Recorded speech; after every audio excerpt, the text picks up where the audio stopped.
Bienvenidas a Ellas Ahora, un espacio íntimo donde podrás conocer lo que hay detrás de esas mujeres que están escribiendo sus propias historias en los ámbitos de deporte, arte y negocios. Yo soy Andrea Rioseco. Y yo, Diana Orozco. Esto es Ellas Ahora. Esta vez estamos con una mujer con muchísima candela y traemos desde el mundo de los deportes, desde lo top del deporte mexicano, un deporte de altura y de mucha pierna. Viviana Candelas, jugadora profesional de voleibol, representante de México. Viviana, ¿cómo estás? Hola, muy bien. Y cuéntanos un poquito, ¿cuándo empezaste a jugar? ¿Por qué? Pues mira, empecé a los 9 años y empecé de pura casualidad. Me hacía un poco de destrozos en mi casa en vacaciones de verano, así que mi mamá mandó a mi hermano mayor a checar qué había de cursos de verano cerca de una deportiva de la casa. Entonces regresó con 3 opciones. Le dijo, mira mamá, hay natación, básquetbol y voleibol. Natación y básquetbol cobran y el voleibol es gratis. Ah, pues llévala al voli. Y así fue como empecé en el voleibol. Súper, muy práctico. Y al principio, pues sí, fue más por diversión, la verdad. No lo veía ese lado competitivo cuando era chica. Me gustaba más el hecho de que podía ir a entrenar y a jugar con niñas igual de altas como yo. Y era más como por eso. Ya como a los 12 fue cuando ya me interesó más la parte competitiva. Empecé a participar en eventos ahí locales y ya no me gustaba mucho perder. Entonces dije, no, ya, tengo que entrenar para ganar. Ya, te hiciste más competitiva, ¿no? Entonces tú creciste en Torreón, ¿no? En Coahuila. Sí, nací en Torreón, Coahuila, y ahí crecí y estuve hasta los 17 años. Sí, que es cuando te fuiste a estudiar a Estados Unidos, ¿no? Antes de Estados Unidos terminé la prepa en Puerto Rico. Ah, ¿y eso? Eso sí, está súper random. Sí, ¿por qué por allá? A ver, cuéntanos cómo estuvo eso. Pues todo empezó porque fui a Puerto Rico representando el estado de Coahuila en un torneo de invitación que hubo por allá. Nos tocó jugar contra el actual campeón allá de la Liga de Puerto Rico y muchas personas me vieron jugar en televisión, incluyendo el dueño de un equipo de una liga de allá profesional. Y me invitó a jugar con su equipo para la siguiente temporada. En ese entonces, pues yo tenía 17 años, me faltaba un año para terminar la prepa, pero antes de los 17 años yo tenía bien claro que quería irme a Estados Unidos, tenía ese sueño de jugar en la NCAA y bueno, yo lo vi como un vehículo para llegar a ese sueño, ¿no? A ese objetivo. Entonces el señor al día siguiente fue a verme, me dijo que si quería quedarme allá a jugar y yo le dije que tenía que pedir permiso a mis papás primero y que no podía dejar de estudiar. Tenía que estudiar, entonces lo que hicimos fue ir a jugar a cambio de los estudios. Ese fue como que el trato que hicimos y bueno, ahí empezó la aventura y desde los 17 años dejé mi casa y empecé terminé allá la preparatoria y empecé a jugar y allá me empezaron a ver diferentes entrenadores de Estados Unidos y así fue como logré llegar a la Universidad del Sur de California, donde obtuve una beca. Y no nada más la Universidad del Sur, es la universidad para ir, ¿no? Para el vóley, o sea, estar rankeada siempre en el top, ¿qué? ¿5?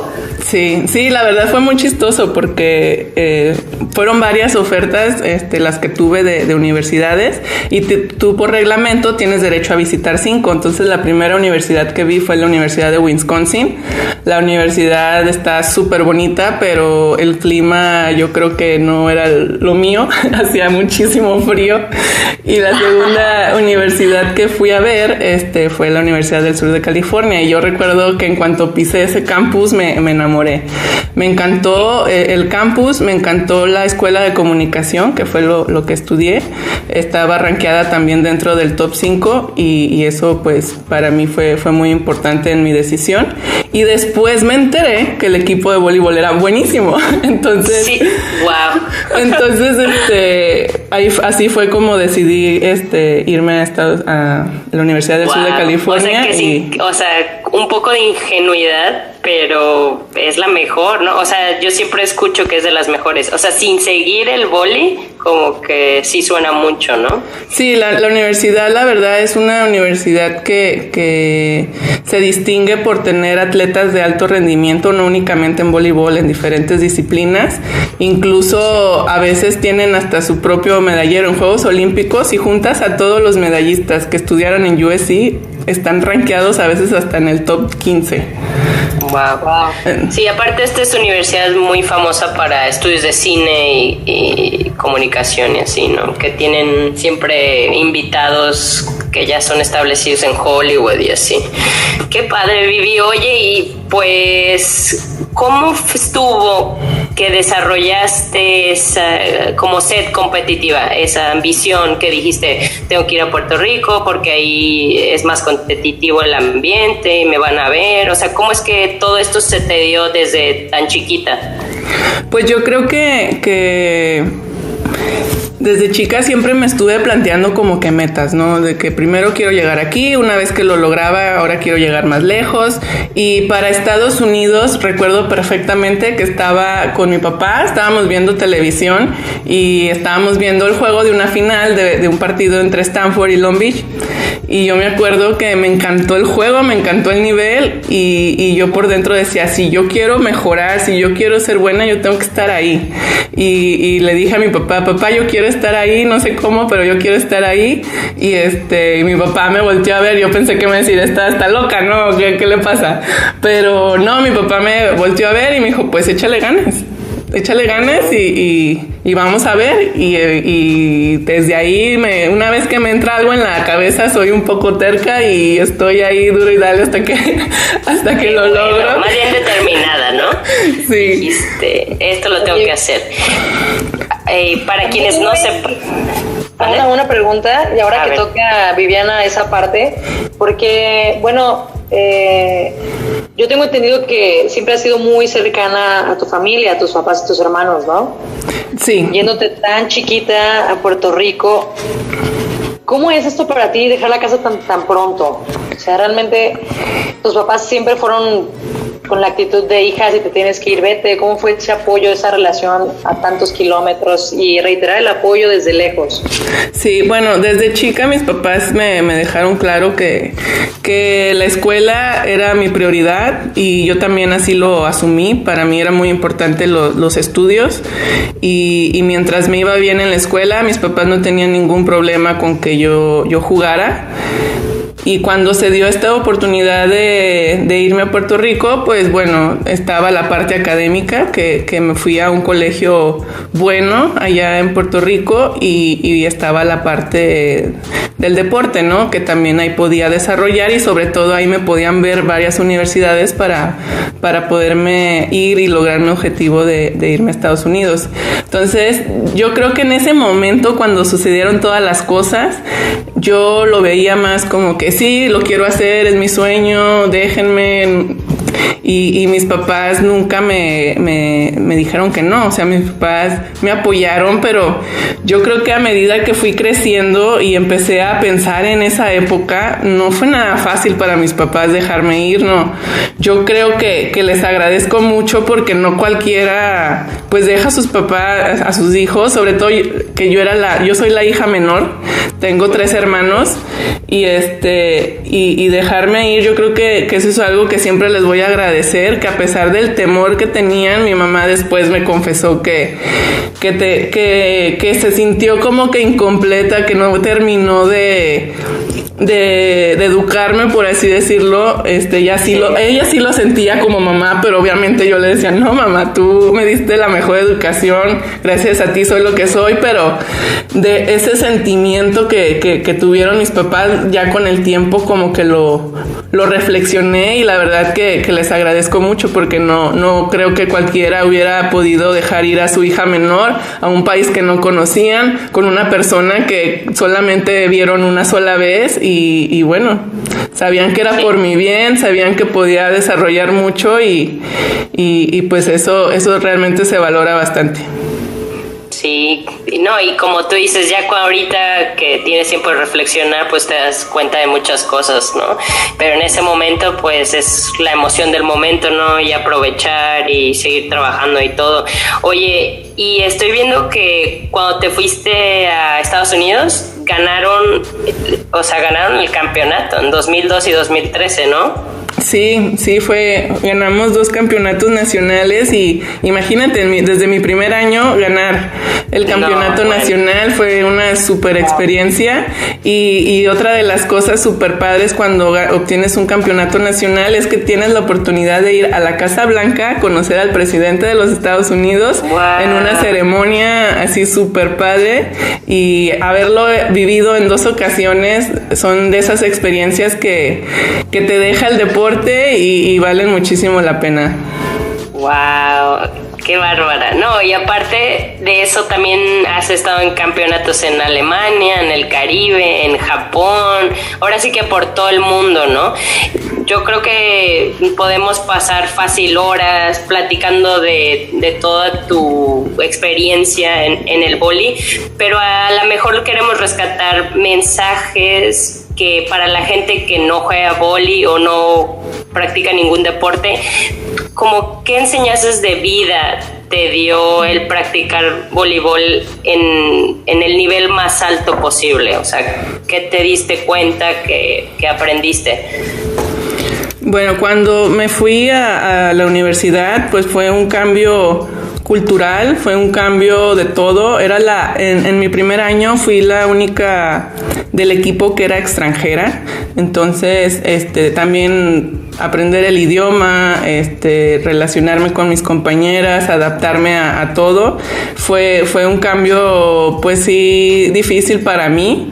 Sin embargo, creo que era algo que yo quería, no sabía que iba a ser de esa manera, pero creo que cuando te mantienes fuerte en tus decisiones o cuando tu sueño, tu meta no la pierdes de vista, creo que las cosas se van acomodando si le echas muchas ganas, si eres perseverante y trabajas para eso. Y algo que también yo creo que fui reflexionando con el tiempo fue como les comentaba, que yo me planteé una meta y estoy ahí duro y dale hasta que lo logro. Cuando por fin logré irme a la universidad a vivir esa experiencia, pues bueno, ya me encontraba en mi último año de universidad y decía, bueno, ¿ahora qué sigue? ¿Qué quiero? Y algo que también siempre soñé fue ir a unos Juegos Olímpicos. Eso era algo que yo creo que es el sueño de todo atleta y es el sueño que todos quieren. Entonces yo sabía que en voleibol de sala, que era lo que hasta la fecha nada más jugaba, sabía que no iba a ser fácil por el sistema de competencia, porque es difícil conjuntar a 12 jugadoras por un tiempo largo para prepararlos a un evento de ese nivel. Entonces fue cuando volteé a ver al voleibol de playa y vi esta opción. Y no es porque sea más fácil clasificar al voleibol de playa a unos Juegos Olímpicos, pero es más fácil conseguir una compañera que se comprometa, tenga el mismo objetivo que tú y que trabaje fuerte para lograr ese objetivo. Y entonces así fue como hice ese cambio, y fue un cambio que sí fue difícil en el sentido de que ya era en mi último semestre de universidad. Había tenido la oferta de irme a jugar profesional en Italia, que en ese tiempo pues Italia era la mejor liga del mundo en voleibol. Y entonces pues tenía esas dos opciones: o irme a la liga italiana, donde ya tenía un contrato, ya tenía un sueldo asegurado, o empezar de cero en voleibol de playa, en un deporte que no tenía ni la más absoluta idea de cómo jugar, y empezar totalmente de cero, ¿no? Entonces me acuerdo también ahí que mis papás pues me decían, bueno, acá ya tienes estabilidad, si te vas a Italia, acá no sabes lo que va a pasar, pero nosotros te apoyamos y lo que tú decidas. Entonces empecé ahí otra vez. Y tenías que entrar en México, ¿verdad? Voleibol de playa. Pues no necesariamente mientras compitiera con mi compañera, pero por cuestiones económicas salía mejor, y todo, nos fuimos para Mazatlán. ¿Por qué Mazatlán? Porque es la mejor tierra del mundo, Vivi, por eso. Andrés de Mazatlán. Muy bien. No hay duda, por eso. Sí. Conocí a mi compañera Mayra García. Ella es de Baja California, pero ella ya había asistido a unos Juegos Olímpicos, entonces ella ya tenía la experiencia y ella fue la que me dijo, ¿sabes qué? Si queremos lograrlo, vámonos a Mazatlán, ahí se encuentra Salvador González, el mejor entrenador de voleibol de playa del país, y pues vamos, y empezamos y nos fuimos, nos rentamos, bueno, no, había una casa que nos prestaron para poder ahí vivir en lo que entrenábamos y nos preparábamos para los eventos. Ahí batallamos un montón para conseguir el apoyo, porque cuando yo hice este cambio de voleibol de sala a voleibol de playa, pues la federación y muchos entrenadores no estaban muy de acuerdo con esta decisión. Me dijeron de todo. Me dijeron que básicamente mi carrera deportiva la había arruinado, que no lo iba a lograr, que no tenía el físico para el voleibol de playa, un montón de cosas. Y yo creo que lo que me mantuvo fuerte y lo que me mantuvo firme fue nunca dejar de creer que lo podía hacer, y eso es una de las cosas que yo trato de decirle a los niños cuando tengo oportunidad de platicar con ellos, es de que no importa que les digan que no, o va a haber situaciones en que les digan que no pueden, es muy difícil, pero muchas veces esas personas que te lo dicen es porque a lo mejor ellos trataron de hacerlo y en su momento no lo lograron, y no significa que tú no lo puedas hacer. Entonces yo creo que eso fue fundamental, no dejar de creer que era posible. Sabía que no iba a ser fácil, pero sabía que estábamos en un buen lugar. Que valía la pena. Y que valía la pena, exactamente. Entonces, pues así Oye, fue que empecé en playa. Acabas de mencionar, yo aprendí, bueno, yo no sabía esto de ti, y o sea, está muy padre que tenías por un lado algo súper seguro, incluso ibas a ganar más dinero, etcétera, y a veces ir a las Olimpiadas no automáticamente significa que vas a ganar más dinero, ¿no? O sea, era algo que querías hacer porque era tu meta, ¿no? Uh-huh. Y esto de que no tenías el cuerpo para jugar voleibol de playa, ¿a qué se refieren? ¿Cómo es el cuerpo de una voleibolista? Bueno, pues yo creo que su teoría era que era muy alta, porque en aquel entonces no había tantas jugadoras de playa altas. Yo mido 1.96. Entonces, pues al ser alta, pues estar en la arena, se podría pensar que no iba a coordinar bien o que iba a ser muy lenta en mis movimientos. Claro. Entonces, y tú demostraste que nada que ver. ¡Qué horror! ¿Quién te dijo eso? Pues ahí unos entrenadores. Unos señores. Pero al contrario, ¿no? Y esta mentalidad que has mencionado varias veces, la parte de que eres una terca, obstinada, determinada, que no quita el dedo del renglón. Eso, que supongo que fue clave para lograr todo lo que has logrado y estar donde estás ahorita. ¿Dónde lo formaste? ¿En qué momento de tu vida crees que esa mentalidad de campeona se formó? ¿A raíz de qué? No sé exactamente en qué momento o a raíz de qué experiencia. Yo creo que a lo largo de cada etapa que viví como persona y en mi carrera deportiva, siempre hubo gente alrededor de mí que me apoyó, siempre hubo gente que tenía los mismos pensamientos que yo, y yo creo que eso ayudó a que se reafirmara en diferentes etapas, en diferentes momentos, hasta que ya fuera pues filosofía, una forma ya de pensar, pues ya totalmente mía. Yo cuando estaba en Torreón, cuando representaba el estado de Coahuila en Olimpiadas Juveniles, llegamos a ganar 5 veces el campeonato nacional. Entonces, desde chica, pues siempre tenía esa mentalidad de que si trabajas fuerte, si entrenas duro, si apoyas a tus compañeras, pues puedes lograr tu objetivo. Entonces, yo creo que desde ahí, pues tenía esa ya como que mentalidad desde que estaba con mis compañeras en ese club donde empecé mis cursos de verano. Hasta los cursos de verano. Ya sé. Oye, y Andrea, esto es la prueba de lo que mencionabas, ¿no? Tú decías de la importancia de rodearte de gente que compartan valores, ¿no? O ideologías, sí. Sí, para reforzar también lo bueno que tú traes, ¿no? Si te rodeas de gente positiva y que te alimentan de lo que andas buscando, igual tú a ellos, ¿no?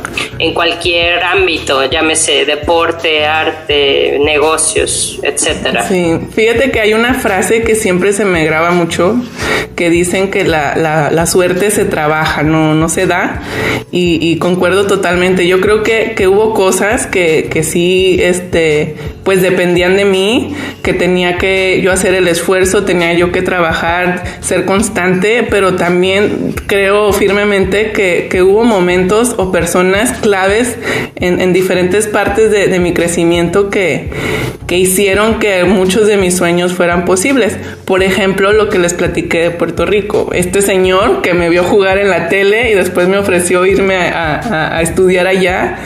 O sea, como que esas personas que llegaron a mi vida... Como ángeles, ¿no? Sí, no sé cómo describirlos, pero yo creo que sí he sido muy afortunada también de que en esos momentos, en algunos momentos de mi vida he conocido a personas que me han ayudado a lograr esos objetivos, esos sueños que yo tenía. Claro, pero yo por ejemplo creo en la ley de la atracción, ¿no? De que obviamente tú no sabías que iban a llegar a esas personas, pero tú querías tu meta tanto que de alguna manera las cosas se dieron, ¿no?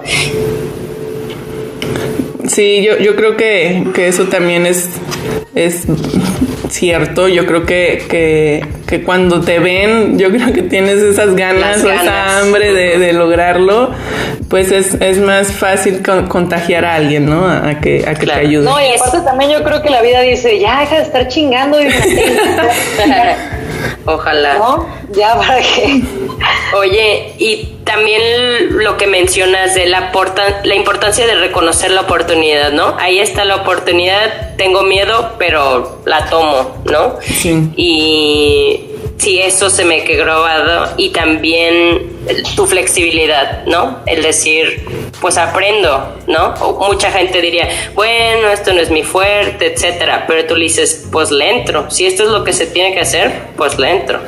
Exacto, sí, y le entramos, mi compañera y yo empezamos y teníamos 1 año y medio exactamente para lograr la clasificación a los Juegos Olímpicos de Beijing. Entonces no fue nada fácil porque ella ya tenía la experiencia, que eso a mí me ayudó muchísimo, pero sí, aprender a jugar voleibol de playa no fue tan fácil. Yo me acuerdo mis primeros 2 meses en Mazatlán, yo estaba que me quería morir. Hubo momentos en que yo decía, habré tomado la mejor decisión, porque literal me tropezaba en la arena. O sea, yo era de Torreón, en Torreón ni de chiste hay playa.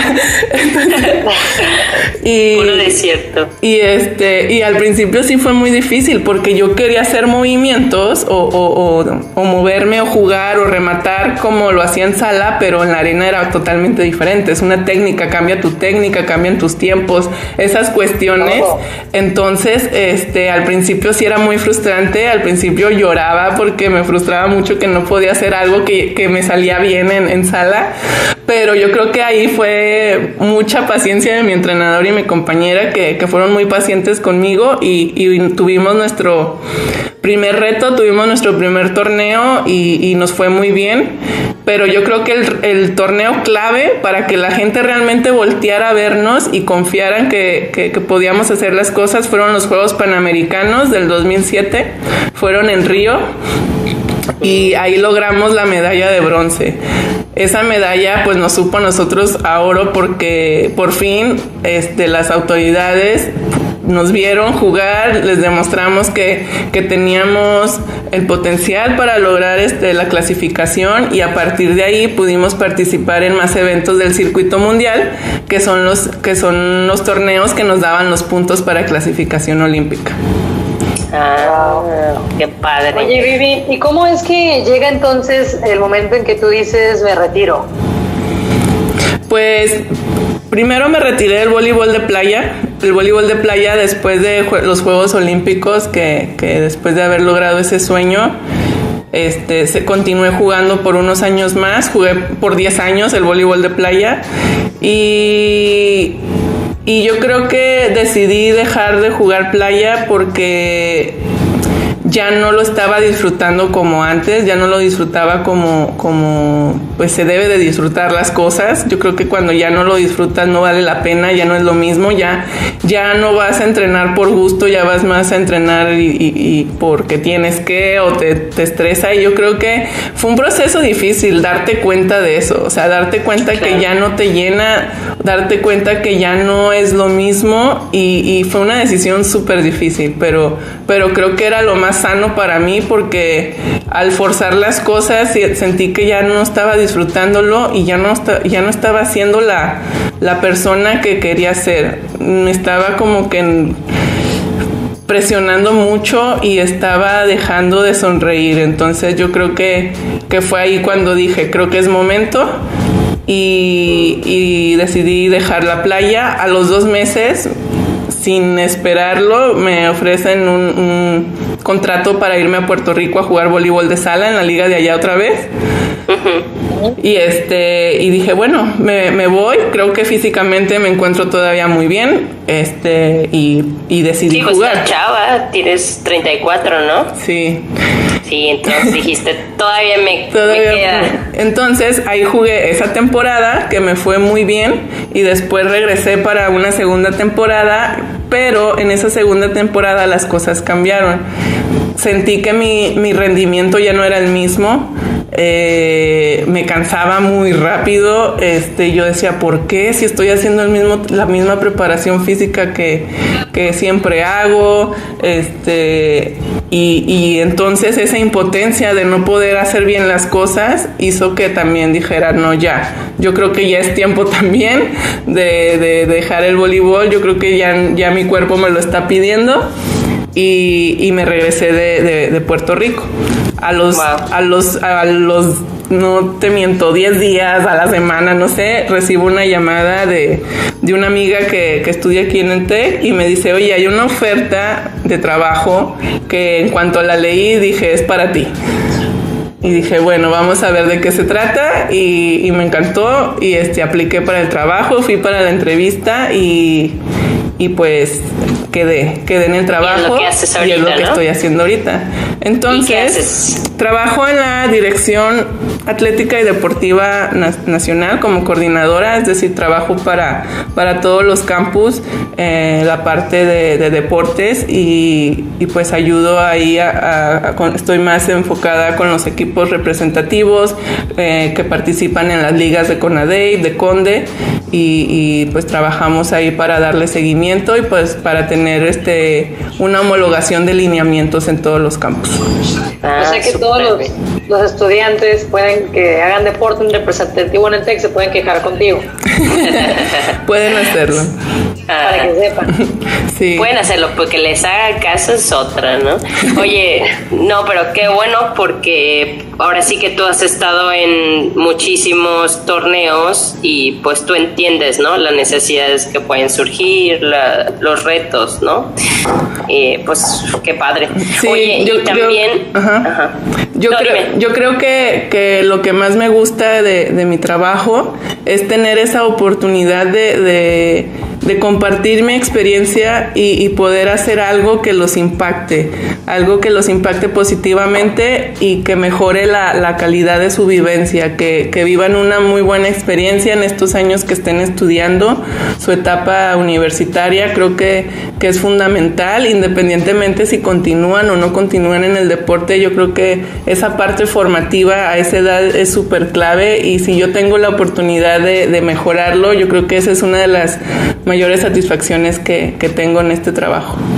Ay, baby. Oye, ¿sabes qué? Está súper padre porque me está llenando como que tu actitud es nada egoísta. O sea, como que te pusiste metas, lo lograste, te conoces muy bien, entonces reflexionas y dices, ya no lo estoy disfrutando, entonces... Sí, yo creo que lo que menos me gustaría es sentirme inútil. Yo creo que ese es como que el mayor temor que tengo, y al sentirme útil, que es el sentir que puedo aportar en algo, es lo que me motiva a hacer las cosas. Ah, qué padre. ¿Ibas a decir algo, Andy? Sí, ¿qué retos vinieron después? O sea, tú entonces ya no vuelves a jugar voleibol después de que eres al TEC. Ajá. Entonces, te has retirado del voleibol de playa, y ¿qué pasa después? Pues después entro entonces al TEC. Estoy hablando 3 meses después de que regresé de Puerto Rico. Entonces comencé en el TEC y empecé a notar que tenía... Bueno, ya en Puerto Rico sentía como que una bolita en mi cuello. No sabía por qué. Después, ya una vez que entré al TEC, me empezó a salir otra bolita en el cuello. Y ya me empecé a preocupar y fui al servicio médico. Y la doctora que me atendió ahí en el servicio médico, ella había sido la doctora que me atendió cuando yo era equipo representativo ahí en el TEC.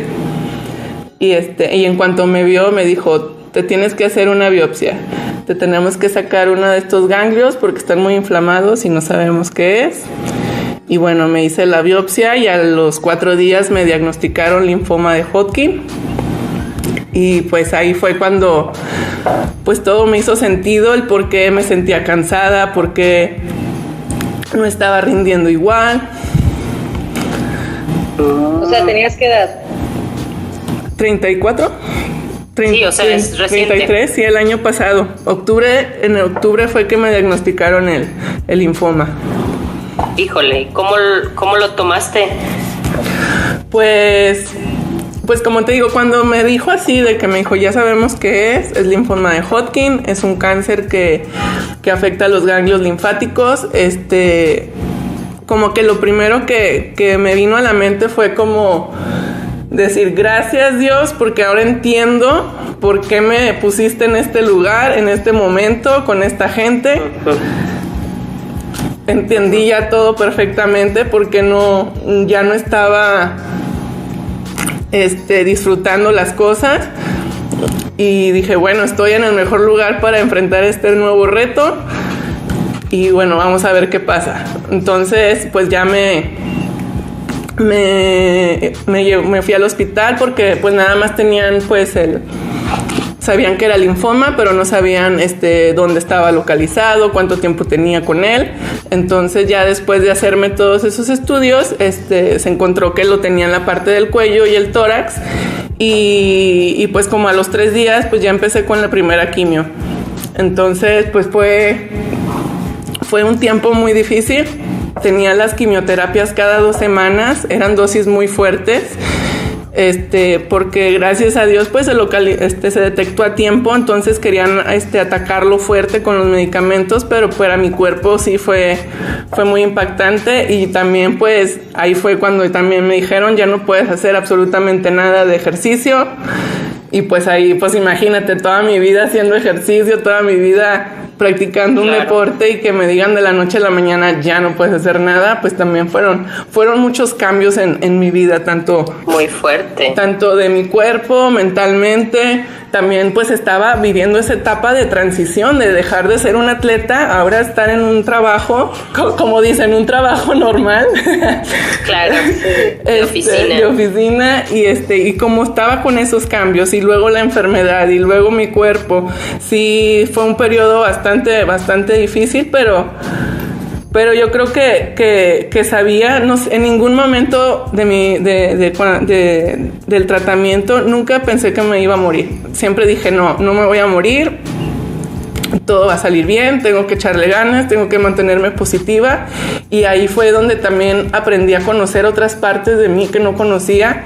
Yo creo que una de las cosas que más me costaron fue el aprender a pedir ayuda. Una cosa tan sencilla que muchas veces, o sea, no te dabas cuenta. O sea, yo creo que por haberme ido muy joven, a los 17 años, aprendí a ser un poco independiente y a tratar de hacer las cosas por mí, y ahora estar en esta faceta donde pues necesitaba la ayuda de las personas en algunos momentos durante mi tratamiento. Sí fue algo difícil, pero fue algo muy, muy llenador.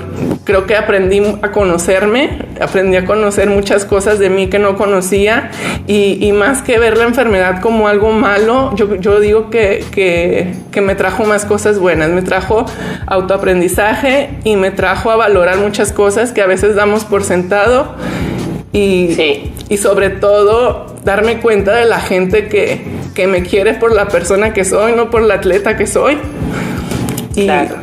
Y yo creo que eso es lo más padre, sentir todo ese cariño, toda esa gente que estuvo detrás de mí, es muy padre. Ay, Vivi.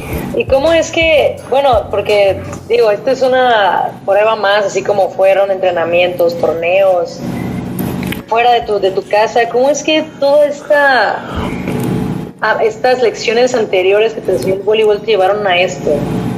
O sea, porque tú ya tienes un carácter, tienes una fortaleza, tienes una determinación inquebrantable, y ahora estás aquí enfrentándote contra otra prueba, contra otro rival. ¿Y tu actitud cómo es que te ha llevado a estar peleando ahora frente a esto? Tantos años de pelea en el voleibol. Pues yo, como lo dices, yo creo que el deporte me dio esos aprendizajes y esas fortalezas, y ahora lo estoy aplicando, pues no ahora lo estoy aplicando en otra situación, pero al final pues es lo mismo, exacto, al final es lo mismo, no dejar de creer en mí, ser perseverante, ser disciplinada en mi tratamiento, ser disciplinada en las cosas que tengo que hacer para mejorar, y sobre todo la actitud. Yo creo que lo dicen muchas veces, de que no, la actitud te ayuda, no sé qué, para las enfermedades, pero créanme que estoy 100% convencida de que es verdad. Mantenerte positiva, pensar en que todo va a salir bien, dar lo mejor de ti, sí hace mucha diferencia cuando estás enfrentando este tipo de enfermedades. Si te dejas caer desde el principio, es muy difícil. Y yo lo llegué a ver con otros pacientes con los que llegaba a coincidir los días de las quimios, que ya se veían tristes, se veían derrotados, por así decirlo, y eso sí ha marcado mucha diferencia. La diferencia es que yo, gracias a Dios, ya dejé de las quimios, y veo que otros siguen con las quimios, con el mismo tipo de enfermedad que yo, con más o menos en la misma etapa de detección. Y ahí fue cuando me convencí que la actitud es muy importante, mantenerte positivo, y sobre todo el haber tenido pues este cariño, ese apoyo de todas las personas. Al principio, cuando me lo detectaron en octubre, solamente se lo dije a mi familia, y se lo dije a 3-4 personas, y a la gente del trabajo, ¿no? De la oficina, obviamente, porque se iban a dar cuenta, ¿no? Que no iba a ir. Y no quería que mucha gente lo supiera al principio, porque creo que primero necesitaba procesarlo, necesitaba yo entenderlo, aceptarlo, y así poder tener esta confianza como lo estoy teniendo con ustedes de platicarlo, porque al principio les juro que no me salían las palabras para nada. Quería decírselo a un amigo y no podía, o sea, no, era muy difícil. Entonces tuve que tener primero ese tiempo de asimilarlo. De aceptarlo, ¿no? Porque me imagino que decías, si le digo a un amigo, ya es real, ¿no? O es cáncer, entonces la misma palabra tiene mucho peso, ¿no? Como que te asustaba eso, o también el ponerte vulnerable con las otras personas, ¿no? Yo creo que es eso, más ser sentirme vulnerable.